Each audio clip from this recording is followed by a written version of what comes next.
안녕하십니까. 뉴스를 보고 있는데 10년 전 일이 뉴스로 나오더라고요. 전 뉴스 보면서 옛날 뉴스가 잘못 나오는 줄 알았어요. 저 10년이나 된 옛날 구닥다리 이야기가 왜 또 나오나 이러고 보고 있었는데, 그때 재판을 했었는데 그 재판의 결과가 10년 만에 나왔다, 이런 이야기였어요. 야, 진짜 재판을 10년을 했냐? 라는 생각이 들면서요, 이 사건 자체가 좀 무서운 사건이었거든요. 여기저기에서 많이 다루기는 했거든요. 10년 만에 결론이 났다고 하니까 한번 다뤄보려고 해요.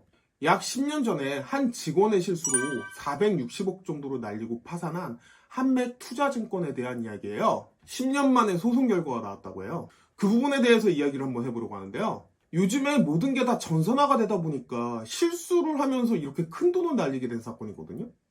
일단 한맥투자증권이 어떤 회사인지에 대해서 간단하게 말씀 좀 드리고 시작을 할게요. 1991년 진로에서 시작한 회사예요. 1997년에 모기업이라고 할 수 있는 진로가 부도가 났지만 살아남아요. 이름도요, 한맥투자증권으로 바꾸면서요, 나름대로 탄탄하게 살아가고 있었어요. 모기업이 파산을 했는데 살아남았다는 것 자체가 사실 쉬운 이야기는 아니에요. 이렇게 살아남았던 한맥투자증권이요, 직원의 어이없는 실수로 한순간에 망해요. 그게 언제였냐면요, 2013년 12월 12일이에요. 외우기도 편하죠. 12월 12일이에요. 그러니까 지금으로부터 대충 10년 전이에요. 당시에 이자율을요, 직원이 입력을 하면요, 프로그램 자체가 이 거래가 괜찮은지 안 괜찮은지를 판단을 해서 그 프로그램이 계약을 하는 그런 프로그램을 쓰고 있었다고 해요. 파생상품 자동거래 시스템이죠. 수치 기입을요, 직원이 입력하는데 잘못 기입을 한 거예요. 옵션 가격의 이자율 계산은요, 잔여율 나누기 365로 그렇게 계산을 해야 되는데, 직원이 실수로 잔여율 나누기 0으로 이렇게 넣어버렸어요. 이 직원이요, 이자율을 계산할 때 분모에다가 1년이니까 365를 써야 되는데 365 대신에 0을 써놓은 거예요.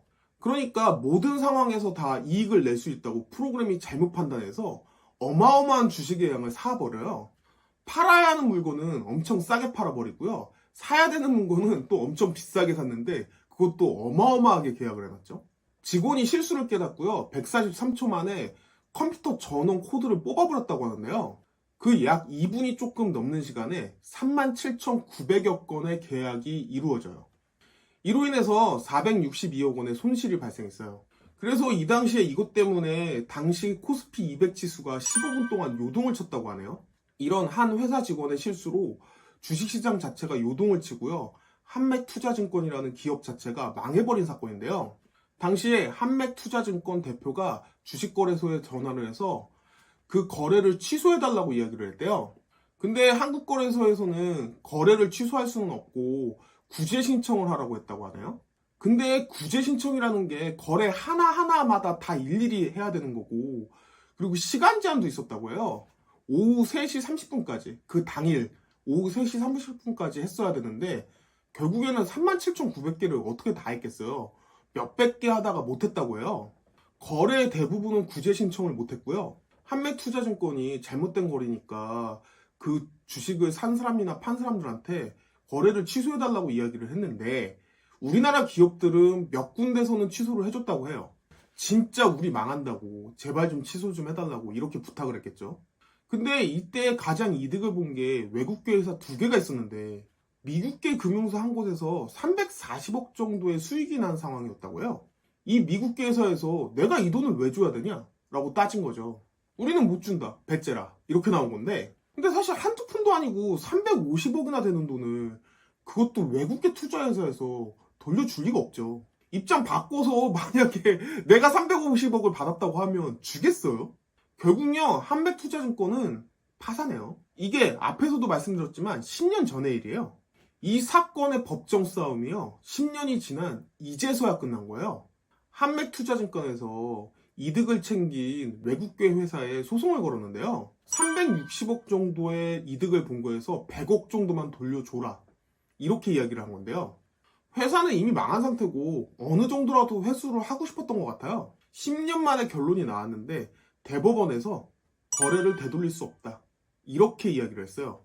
결국 10년 만에 외국계 회사가 360원을 그냥 다 가져갔다, 이렇게 이야기가 나온 건데요. 제 입장에서 생각해보면 조금 좀 의아해요.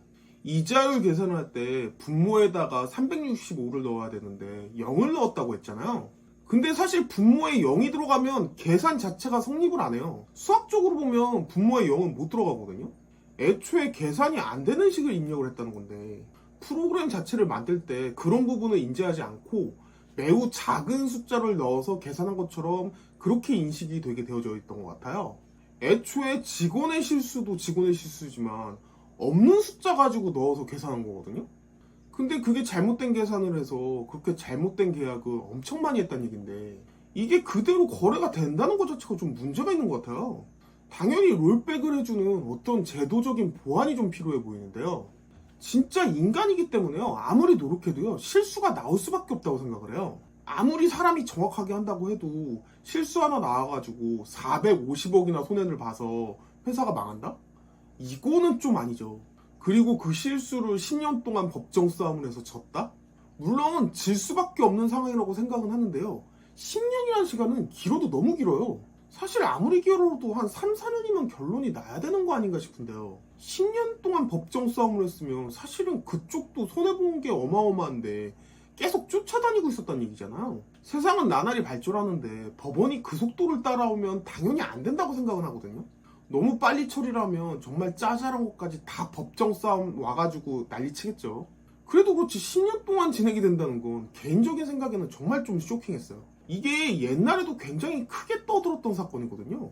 근데 이게 왜 또 뉴스에 나오나 이러고서 보고 있었단 말이에요. 근데 결론은 10년 동안 한맥투자증권은 한 푼도 찾지 못했다. 이렇게 끝이 난 거예요. 한맥투자증권 입장에서는 당연히 이길 수 있을 거라고 생각은 안 했을 거예요. 근데 금액이 너무 크다 보니까 시도를 안 할 수는 없었겠죠. 이거 좀 너무하기는 한 게 제도 자체를 좀 고쳐야 되지 않나 그런 생각이 많이 드는 상황이었어요. 아무리 조심을 해도요. 사람은 실수가 있을 수밖에 없는데 그 실수로 망한다? 이건 좀 아닌 것 같아요.